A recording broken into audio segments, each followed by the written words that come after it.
the Honorable Joseph Leaf, Mayor of the City of Norfolk, Norfolk, Virginia.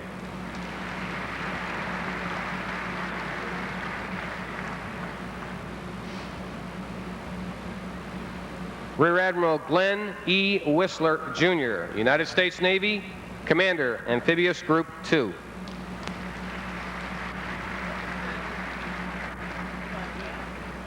Vice Admiral Peter M. Heckman, Jr., United States Navy, Commander, Naval Sea Systems Command.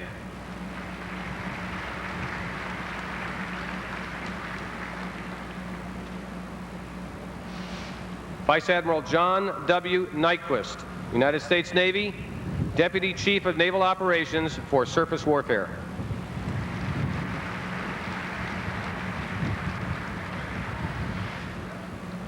Vice Admiral Joseph S. Donnell III, United States Navy, Commander, Naval Surface Force, United States Atlantic Fleet.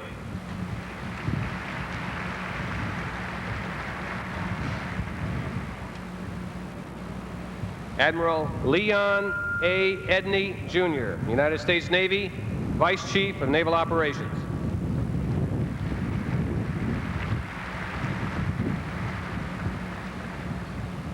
The Honorable Owen B. Pickett, Congressman, 2nd District, Commonwealth of Virginia.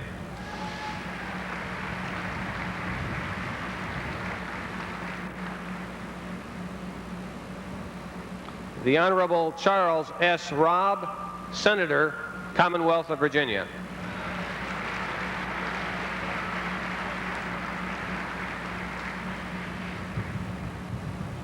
The Honorable John W. Warner, Senator, Commonwealth of Virginia.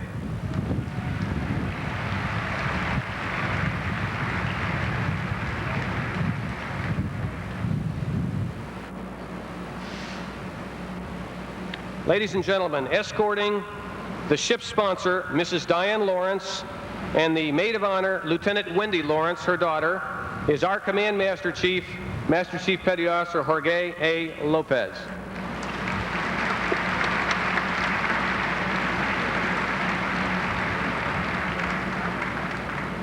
Ladies and gentlemen, escorted by Captain Leonard F. Picott, United States Navy, the prospective commanding officer of WASP, it is my distinct pleasure to introduce General A.M. Gray, the 29th Commandant of the Marine Corps.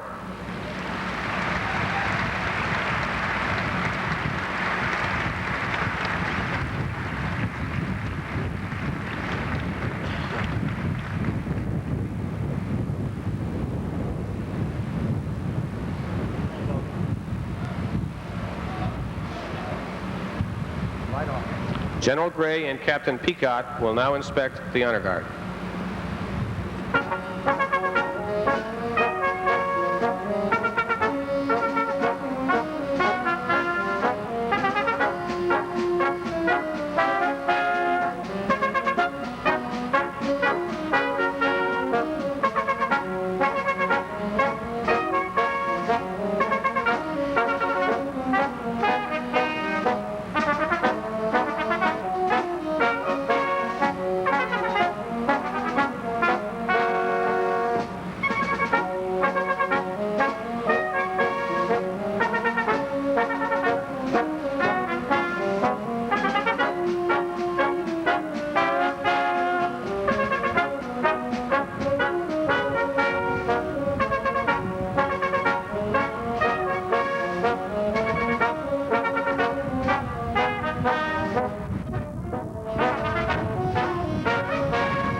Admiral Donnell, all is ready. Request permission to proceed with the commissioning ceremony.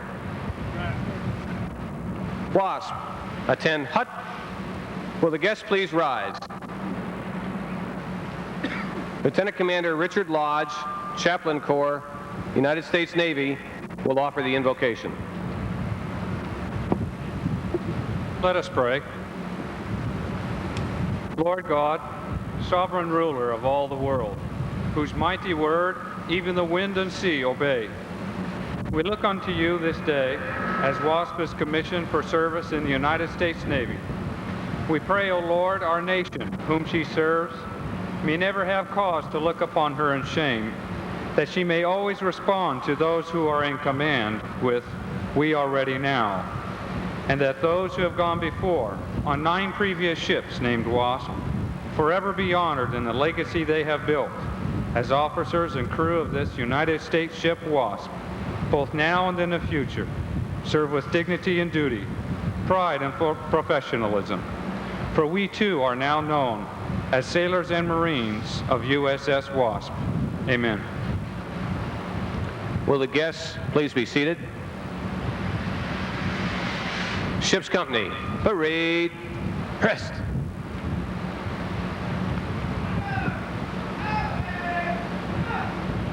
Ladies and gentlemen, our first speaker, Mr. Jerry St. Pei, Senior Vice President of Litton Industries and President of Ingalls Shipbuilding Division, Pascagoula, Mississippi.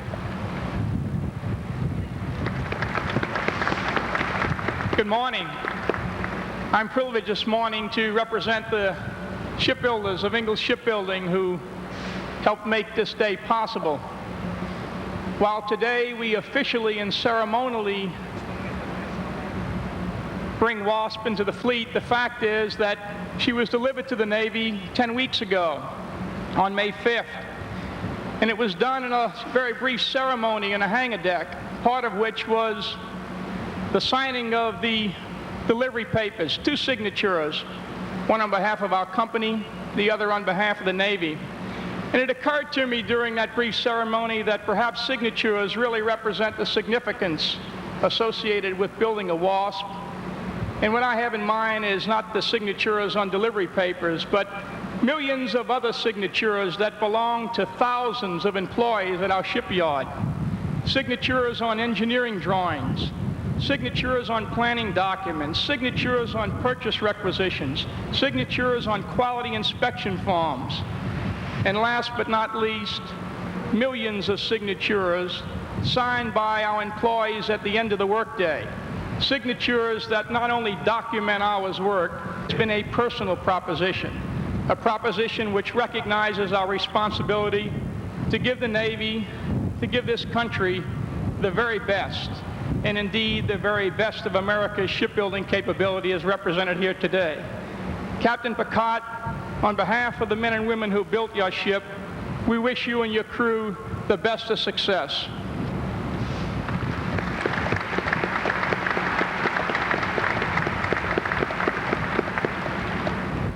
Ladies and gentlemen, Admiral Leon A. Edney, United States Navy, the Vice Chief of Naval Operations.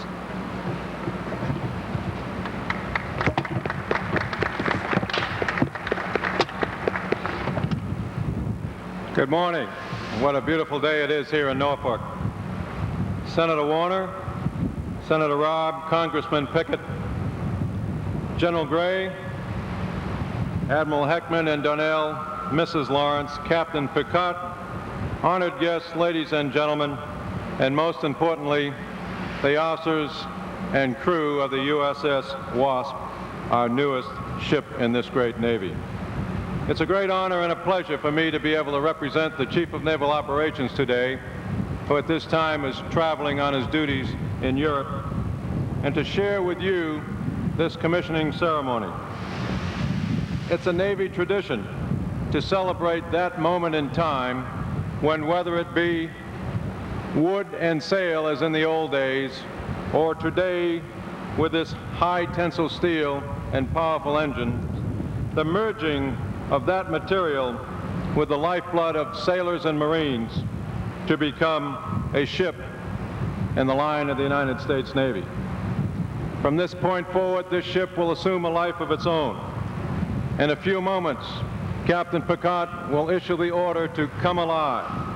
And from that time forward, the task of this ship will be to maintain the highest states of combat readiness and to take its place among this nation's great ships and represent the tradition that WASP has held in our Navy since the beginning of time. In doing so, WASP will embark on her life, her journey to represent the defense interests of this nation for the better part of the next half-century. Throughout her life, wherever she goes, WASP will represent the hard work, and the quality professional craftsmanship imparted by the professionals at Ingalls Shipbuilding. She will be on the point of the revolution at sea in amphibious warfare.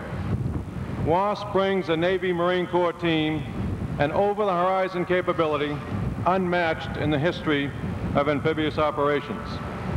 Her extensive aviation capability, along with her high-speed air cushion craft, provide a quantum leap ahead in the amphibious assault techniques employed during and since World War II. Captain Picot and the officers, the men and the Marines of this ship, as plank owners, you have become the connecting link between the past and the future as you serve aboard the 10th Navy ship of the line bearing this great name. Her predecessors have distinguished themselves in our Navy for more than 200 years, dating back to the fledgling days of our constitutional beginning and running through both the Pacific and the Atlantic in World War II, and finally and most recently as an active participant in the recovery phase of our space program. As the commissioning crew, you have an important and vital responsibility to fulfill. Your actions will set the tone, establish the pride and the spirit that constitutes the intangible difference one feels in coming aboard a United States Navy ship of the line. That difference, and let us never forget it, is the difference between winning and losing, and winning is our business. Working and training together, you must hit the deck plates running. Every day, each and every member of this crew must give your very best effort in order to meet that challenge of reaching top combat readiness.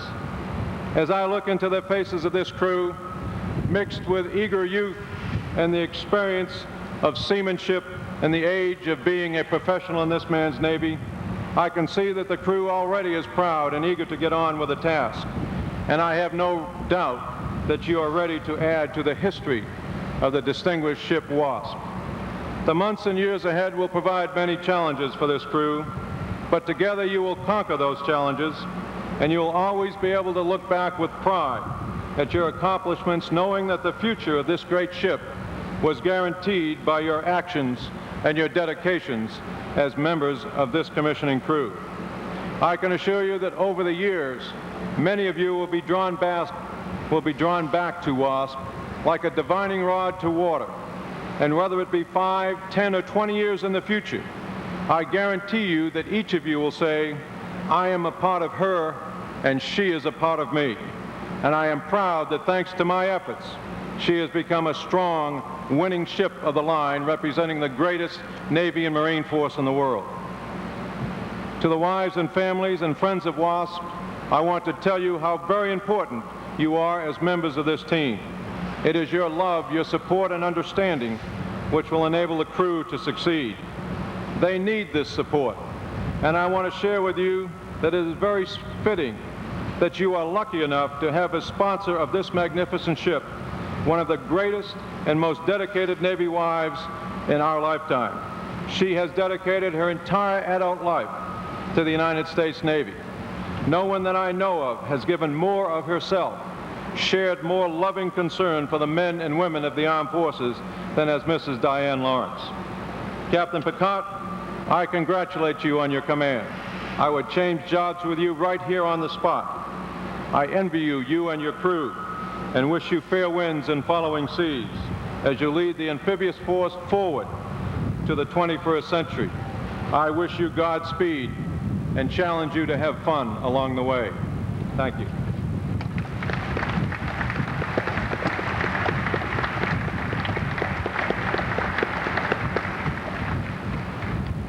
Ladies and gentlemen, the Honorable Charles S. Robb, Senator, Commonwealth of Virginia.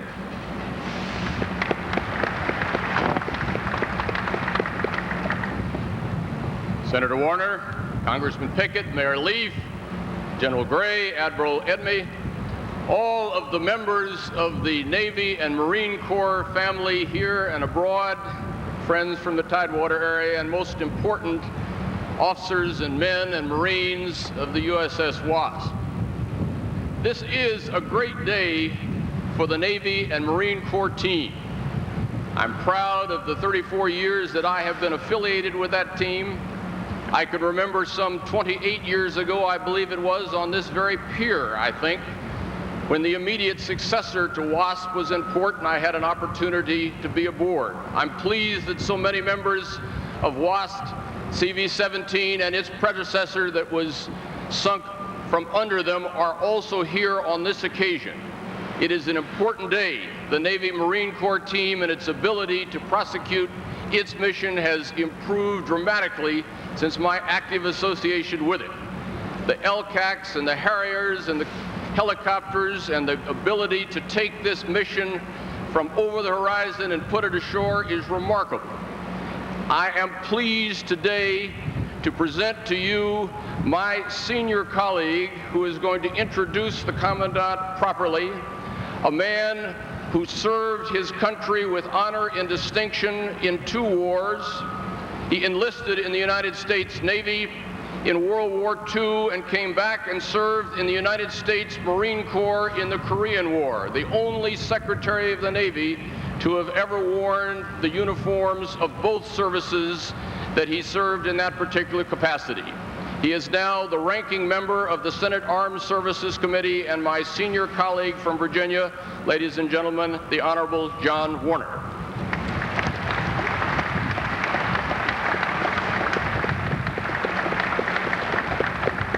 Thank you very much for those kind words of introduction, Senator Robb. It's a privilege for me to serve in the United States Senate with you. You bring distinction, as well as that of our good friend, Congressman Pickett. Captain and Mrs. Picott, officers and men of the WASP, this WASP and the previous WASP. We're delighted to have the survivors here today of former ships. General Gray, Admiral Edney, the Virginia Navy League, well represented here today, and Mrs. Lawrence. I'd like to just say a few words about this great ship, which, as Senator Robb said, will be the hallmark of the Navy Marine Corps team.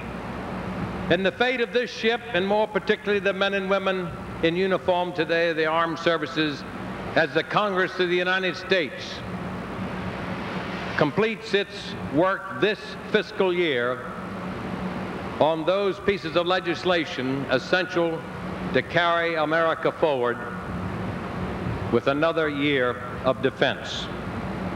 I joined President Bush in expressing my profound disappointment in the manner in which the House of Representatives has somewhat summarily treated the President's policies and goals for our nation's national defense. I am proud to say that the United States Senate, Senator Robb and I, stood on behalf of Virginia like a stone wall in support of our President's policies and objectives in national defense.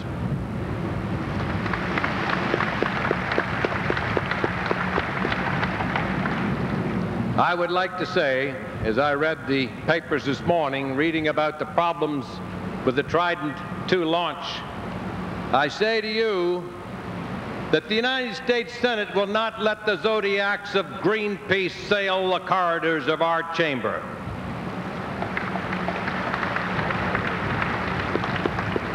This week, the Senate, as it completes its bill, will be taking up the subject of burden sharing, cost sharing with our allies. And as we look about the world today, we see the concept of forward deployment being challenged in the Philippines, in South Korea, in NATO, and in other far-flung corners of the world. The concept of forward deployment has supported this nation's basic defense strategy since the closing days of World War II. It is my hope that it continues to survive. But if it doesn't, and there are signs point that it may not, then it is the United States Navy sea lift and maintaining the sea lanes of the world which will take a greater and greater responsibility. Yes, mobility can well be the primary strategy of the 1990s and past the year 2000. And that's why it's so important that this ship take its place alongside other proud vessels of our Navy. Navy, Commander, Surface Force, United States Atlantic Fleet.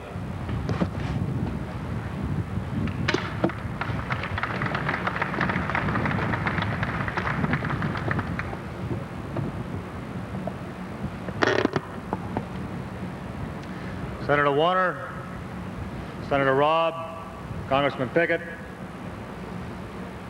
General Gray, Admiral Edney, Mrs. Lawrence, Captain Picott, officers and men of WASP. I appreciate very sincerely the opportunity to share the excitement of this day, a time of pride for Captain Picott and his crew, a moment of honor for the craftsmen and the women of Ingalls Shipyard or Shipbuilding Division of Lytton Industries, and a time of national satisfaction as we witness the addition of the WASP-class LHD to our country's defense. It's fitting that Norfolk was chosen as the commissioning site for this great ship. The Tidewater area, and Mayor Joe Leaf representing that area in Norfolk, is the capital, if you will, of the East Coast Fleet and the home port of our Atlantic Amphibious Force. Further, it's the home for more U.S. Navy ships and sailors than any other port in the United States. Quite obviously, in the Naval Service or Surface Force, we welcome the WASP as she takes her place as the latest addition to the Amphibious Force. She initiates a new chapter in the history of amphibious warfare ships, one that has the electronic sophistication, troop and vehicle capacity, and size to do it all in the amphibious environment. The ship's physical details and capacities are in your program, and I won't reiterate them here. Suffice it to say that WASP is the most sophisticated amphibious ship ever built, and this makes her the new centerpiece of the amphibious force. We have with us many crew members of previous ships named WASP. The accomplishments of these men have established an illustrious precedent for the new WASP, the 10th ship to bear the name. Many prior WASP sailors fought gallantly, and many, as we know, made the ultimate sacrifice for their country. I'm old enough, perhaps I say that regretfully, but I am old enough to remember a previous USS WASP. As a young boy, my father, who was a naval officer, took me to the commissioning of USS WASP CV-7 at Quincy, Massachusetts on April 25th, 1940. It was a heady experience for a youngster, and I remember it well, a cool, cloudy day with the carrier WASP looming against the horizon. I also remember my sadness when told she was sunk on September 15th, 1942, after being torpedoed by a Japanese submarine. The details, as you know, of that sinking are in your program. Certainly on that brisk April day in 1940, I could not have envisioned commissioning another WASP years in the future. To the men of WASP, you're joining an elite organization when you become the first crew members, the plank owners of this ship. It's you who will breathe life into this ship and give her purpose and direction. And you see, WASP belongs to each of you, to each crew member equally, from the captain to the seaman or fireman or recruit. And your ship will always be a reflection of your professionalism, and accordingly should always be the object of your personal pride. I'm certain that your professionalism will have the 10th USS WASP the pride of all who serve on her and of those who served on her predecessors. Captain Picard, I wish you and your crew all the very best as you transition from a building and outfitting period to the workups which will mold WASP into an operational combat-ready ship. I'm certain that you'll do it well. And now, in accordance with the Chief of Naval Operations message, date time group 022137 of May 1989. That message directing that when WASP LHD-1 is in all respects ready on or about the 29th of July 1989, she's to be placed in commission and the commanding officer directed to report to Commander Amphibious Group 2 for administrative and operational purposes. In accordance with this authority, I place United States ship WASP in commission. God bless her and all that sail on her.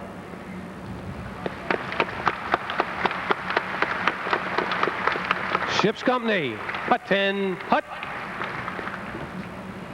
Will the guests please rise? Parade the colors.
Ladies and gentlemen, our national anthem.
Ladies and gentlemen, Captain Leonard F. Peacock, United States Navy, Commanding Officer, United States Ship WASP.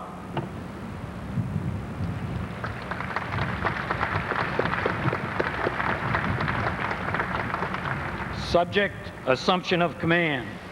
Bupers Order 3587, 24 December 87.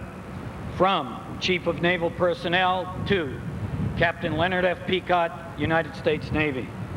Upon placing USS WASP in commission, report to immediate superior in command for duty as commanding officer, USS WASP. Signed, Jeremy M. Borda, Vice Admiral, United States Navy, Chief of Naval Personnel. Admiral Donnell, I proudly accept command of USS WASP.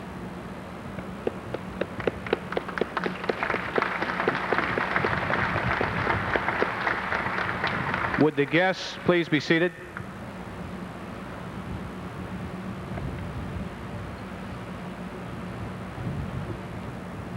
Executive Officer, set the watch. Aye, aye, Captain. Ensign Sickler, set the watch. I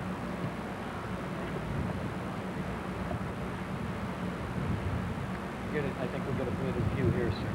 Right here. Captain Frederick J. Hiran, who was then a lieutenant commander, stood the last officer of the deck watch on the old USS WASP CVS-18 before she was decommissioned in 1972.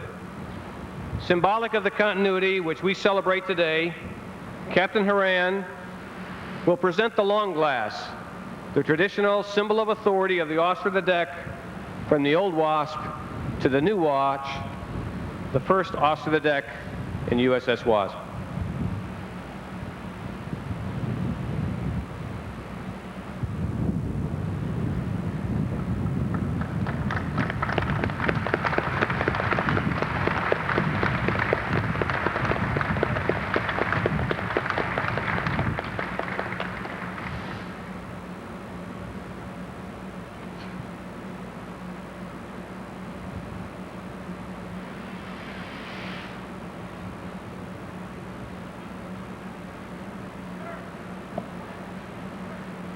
Very well.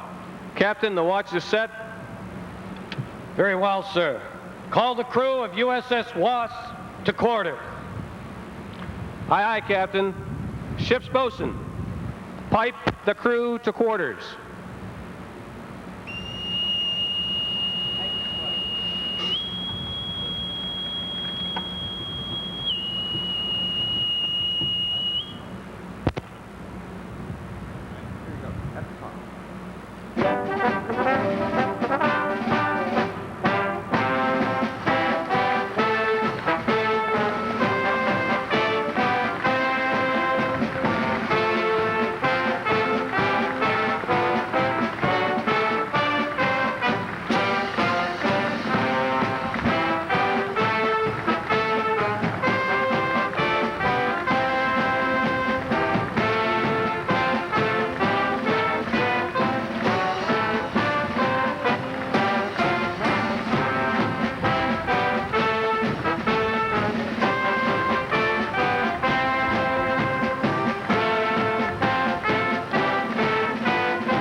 Captain, the watch is set, the ship is manned, and the crew is at quarters. Request permission to bring the ship to life. Very well, sir. Bring the ship to life. Embark the Marines. Aye, aye, Captain. Ship's company, bring the ship to life.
Ladies and gentlemen, the flyover.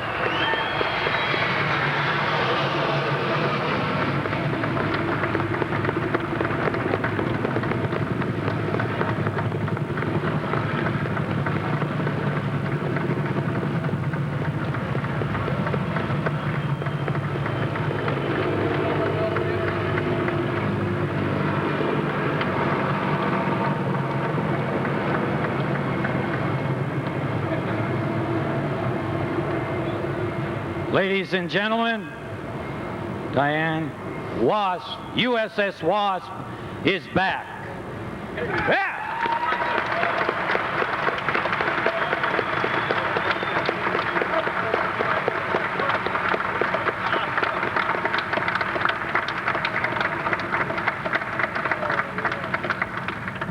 Rear Admiral Whistler, USS WASP is manned and ready and reports for duty to Amphibious Group 2.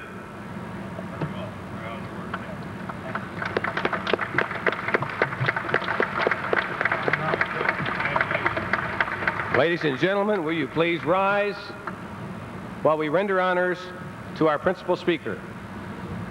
Signalman, break the flag of the Commandant of the Marine Corps.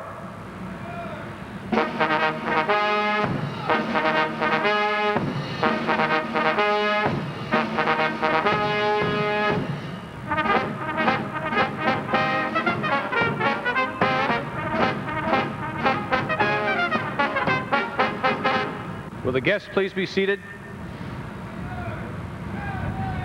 WASP, parade, crest. Ladies and gentlemen, General A.M. Gray, the 29th Commandant of the Marine Corps. General Gray. Thank you.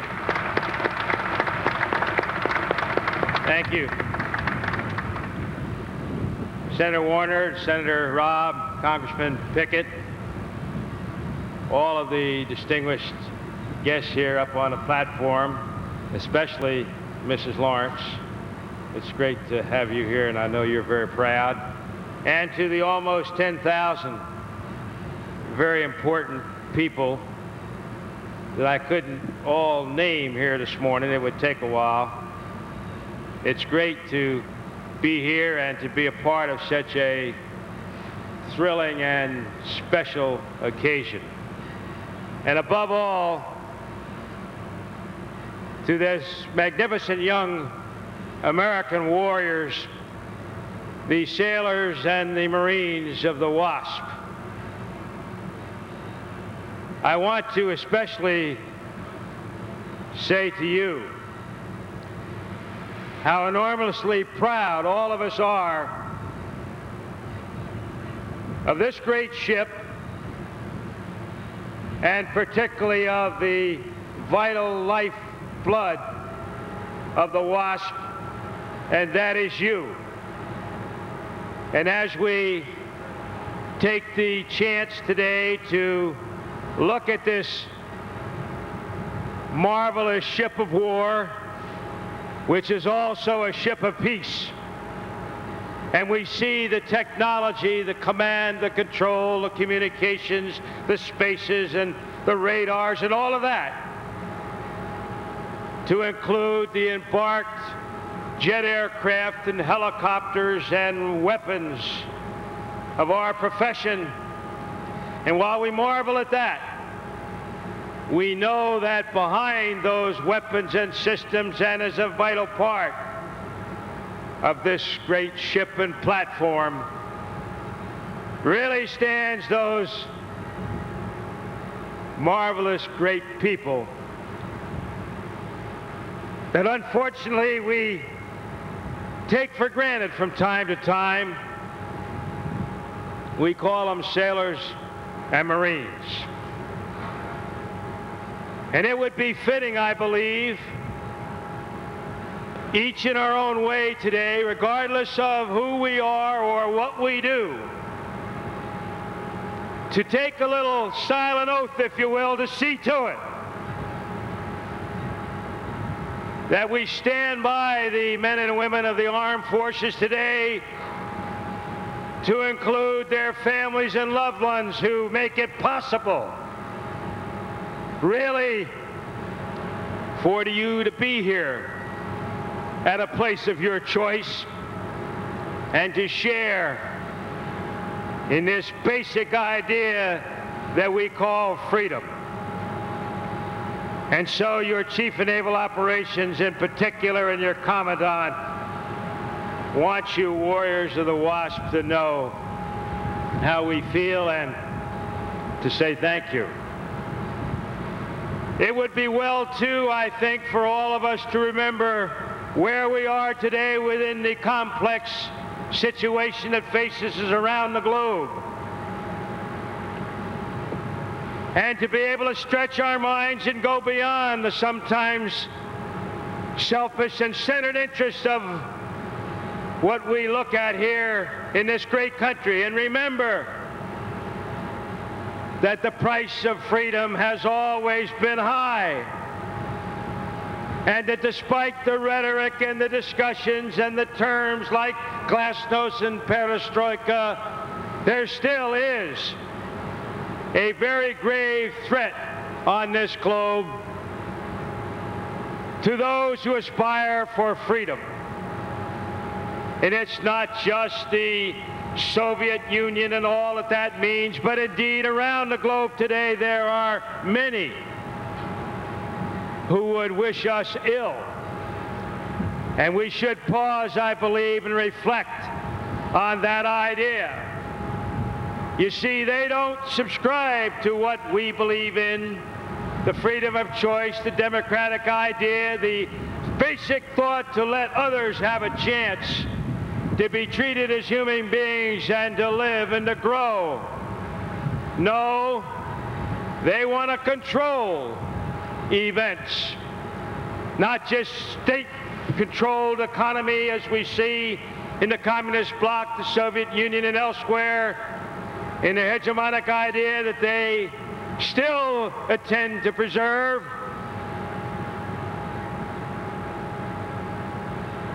They have problems with what you and I take for granted.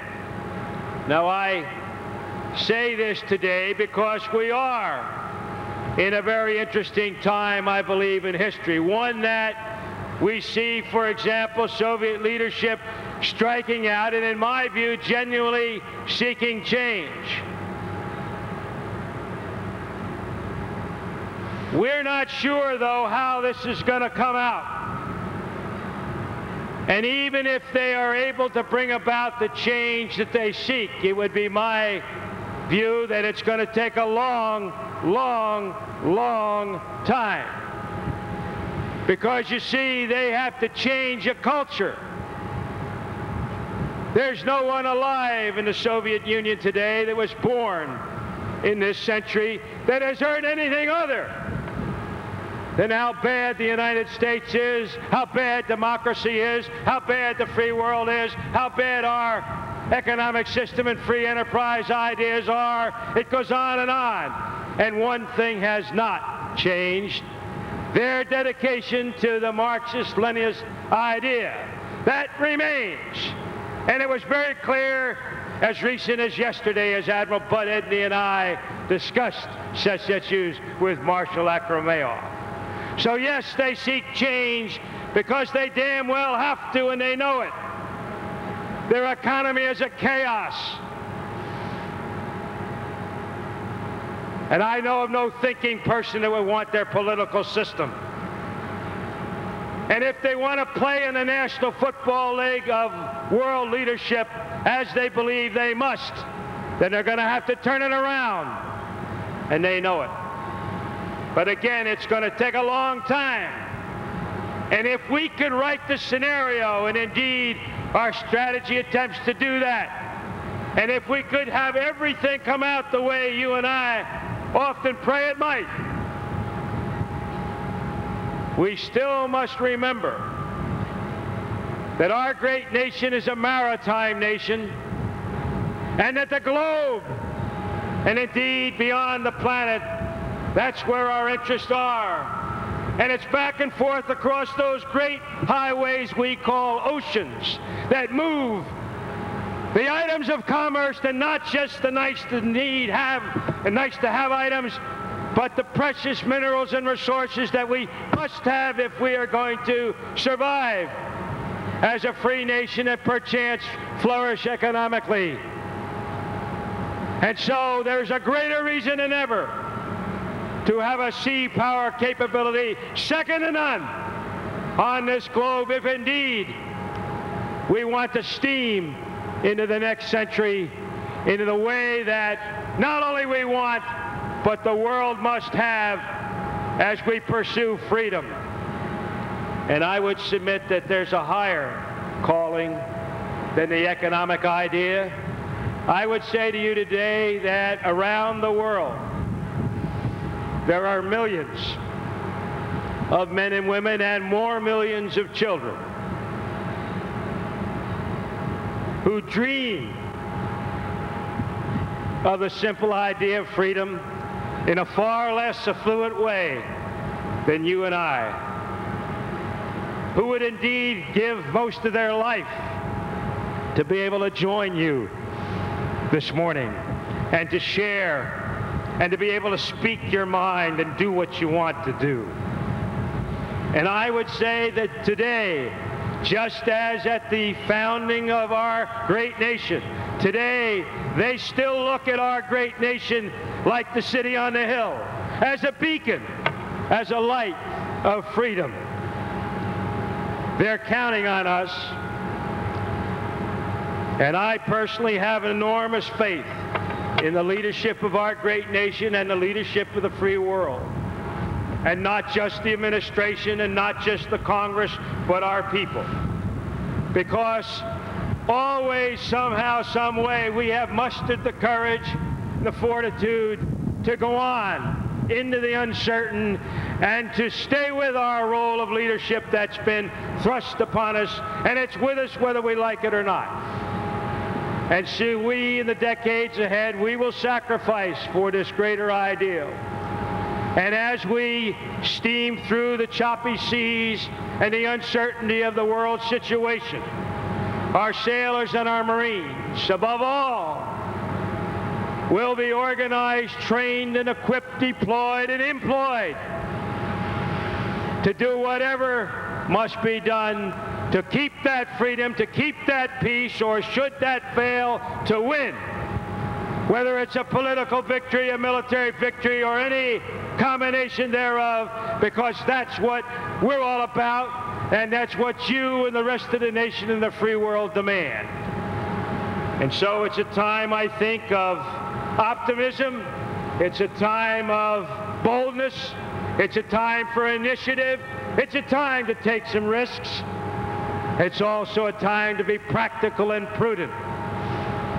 And above all, remember that never before in the history of our great country has the nation needed, the sea services have needed their maritime capability as they do today, because you see, we indeed are the spearhead, whether it's maintaining the solidarity and peace in Europe and NATO, whether it's keeping the lid on from any conflict in Northeast Asia, whether it's keeping the balance and keeping the stability in the Mideast, in Africa, in Central and South America, indeed wherever. The need is to do what must be done.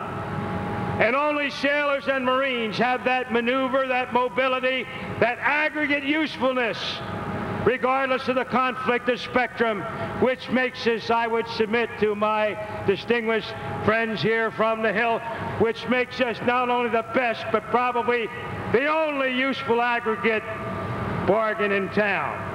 And so while we think about technology, while we think about the risks, while we look ahead, you and Mr. Cheney and all the others that are leaders better remember, we damn sight better hang on to what the hell we got.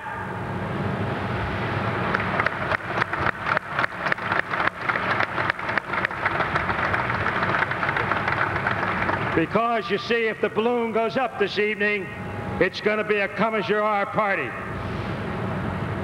And never before, in my view, in the peacetime history of our country, have sailors or Marines been as prepared to do what must be done as they are this morning. Indeed, only the sea services, and only them, can meet their general war commitments this evening and can meet the major regional commitments this evening. And indeed, only those precious people, those special people we call Marines, can meet their global commitments tonight and do it for 60 days, and we need not mobilize a person.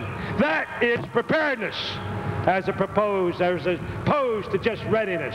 Anybody can go aboard ship, anybody can get on an airplane, anybody can tumble out of it and yell geranium or Geronimo or whatever it is.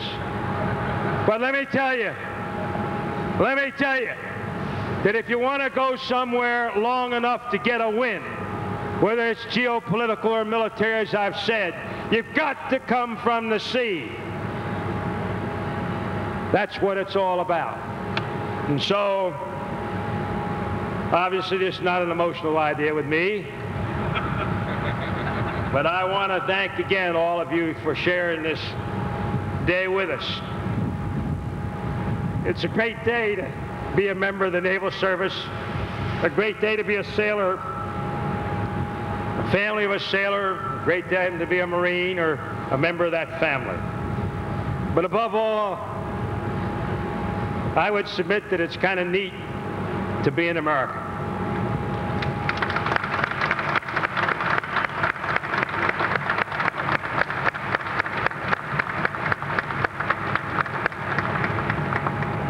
And we must also remember that our young people from time to time go in harm's way.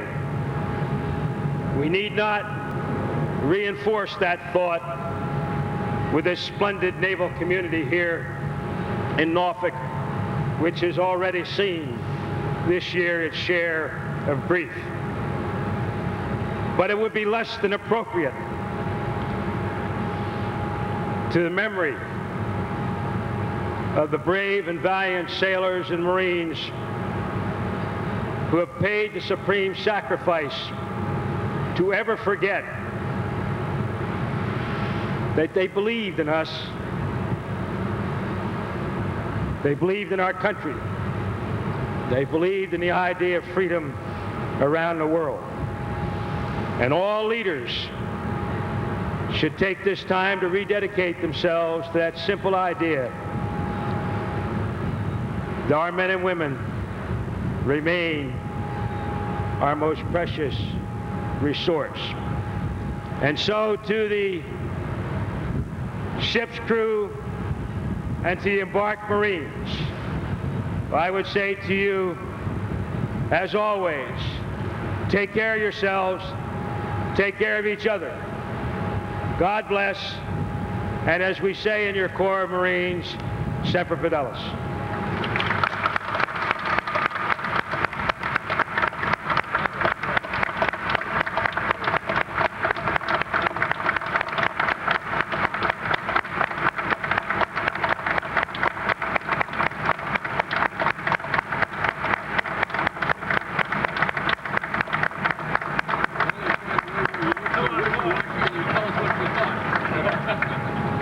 got to get moving. Ladies and gentlemen, Captain Leonard F. Peacock, United States Navy, Commanding Officer, USS WASP.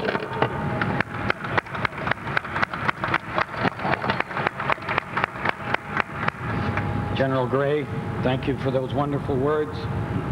Admiral Edney, Senator Warner, Senator Robb, Congressman Pickett, Mayor Leaf, Diane, and Mom, thank you for being here. The concept is a simple one. You stand, we stand, and share a very, very unique moment in time. The past moves, stops here, hesitates in the present, and continues on to the past. Admiral Donnell speaks of being the son with his father commissioning WASP. And now the father, Admiral Donnell, commissions WASP and the son watches. And so it goes.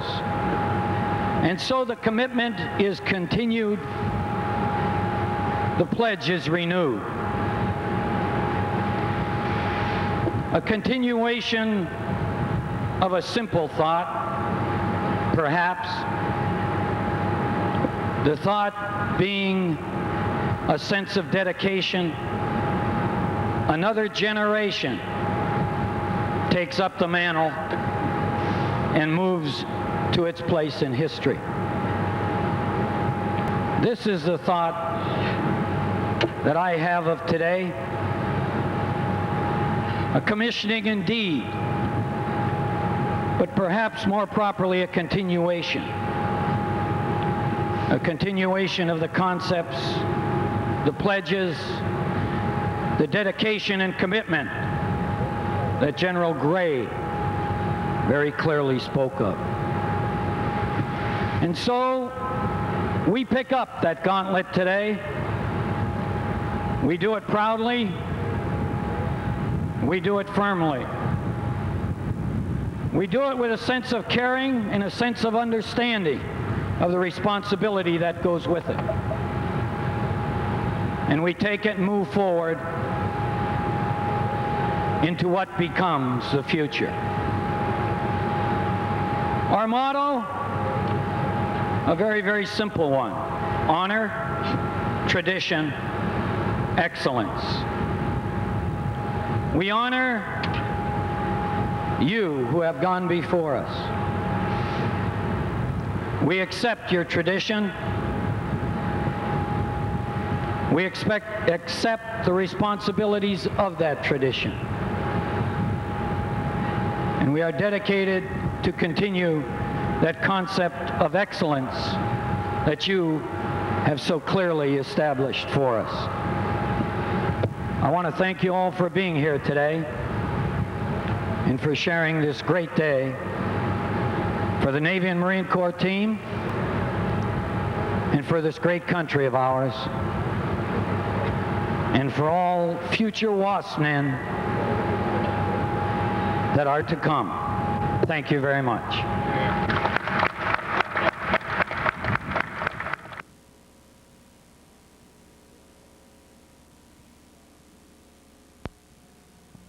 My dad's a veteran, but he doesn't have a wheelchair. Really? Where is Vietnam? Hey, there's no motor back there. You play basketball?